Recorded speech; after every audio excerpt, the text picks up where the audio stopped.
When U.S. manufacturing employment peaked, Jimmy Carter was president, inflation was 11%, and craftsmen at Frontier Contact Lenses made the company's products one at a time on diamond-tipped lathes. As presidential candidates promise to reclaim jobs lost in the intervening decades, they might want to visit the company now. Bought by Johnson & Johnson, JNJ.N, in 1981, the fully automated factory allows 4 workers to produce in a 12-hour shift what more labor-intensive methods produced in a year. The Jacksonville plant and one in Ireland make 4 billion soft contacts a year, and between the robots and lasers and computer algorithms, no worker touches the product from the start of the process through final packaging. "I don't think you could even make 4 billion lenses using the old method," said David Turner, Vice President of Research and Development for Johnson & Johnson Vision Care, Inc. "You'd need a guy with a lathe in every town." Since peaking at 19.5 million in 1979, the number of U.S. manufacturing jobs has fallen 37% to around 12.2 million as of March, or just over 10% of the private sector workforce. That may be as good as it gets. Despite the promises made on the campaign trail by Republican frontrunner Donald Trump and other candidates, the next president will find it hard to raise manufacturing's share of a U.S. labor force that keeps shifting toward services. While much of the jobs debate has centered on trade pacts that Democrats and Republicans have backed over the last quarter century, both successful and struggling companies and sectors offer evidence of long-term trends that neither sharp trade negotiators nor aggressive political leaders can easily reverse. Even critics of trade deals acknowledge that labor-intensive industries, such as textiles, which once employed hundreds of thousands of less skilled workers, are probably gone for good. Technology continues to diminish the share of labor in production, and its spread around the world has made other nations, notably China, but also Korea, Brazil, Mexico, and former Soviet bloc countries, competitive both as exporters and in their own markets.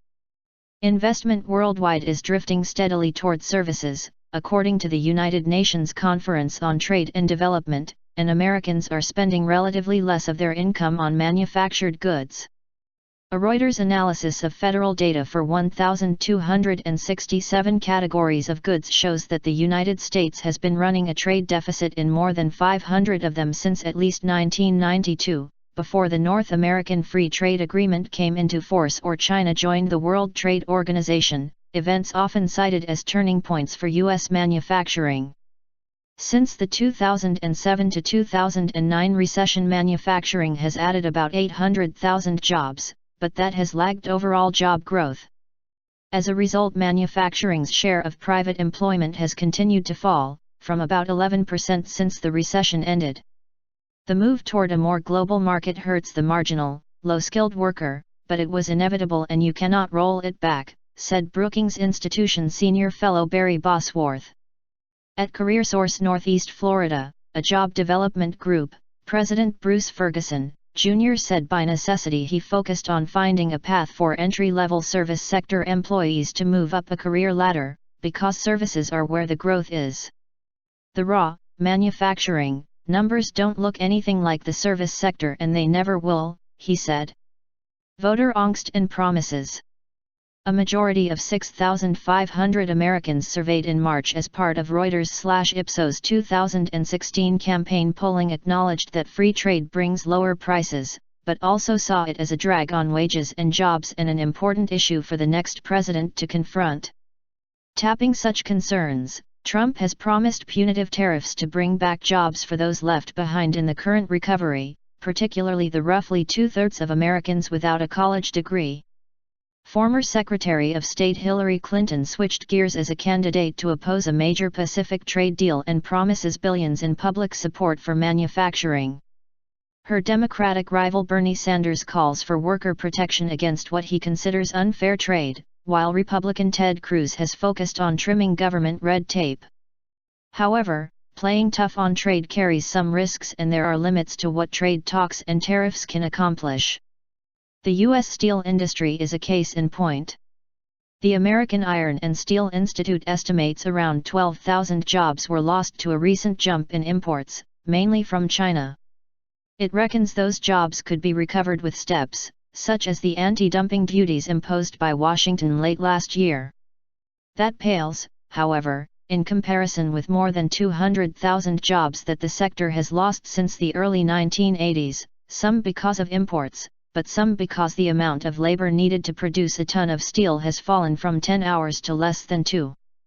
There has been a short-term loss that is definitely attributable to imports, while a longer-term trend reflects technological innovation, said Kevin Dempsey, the Institute's senior vice president.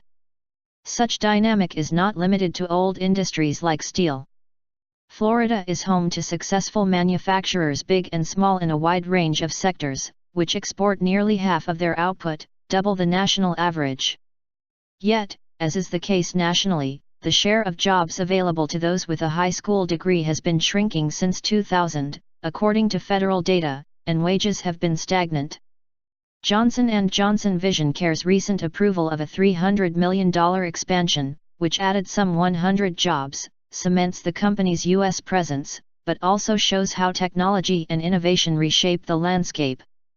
The company's local workforce has risen to around 1,700, but about 60% of that are white-collar and non-manufacturing jobs, from research positions for PhD scientists to those in sales and a highly automated shipping operation.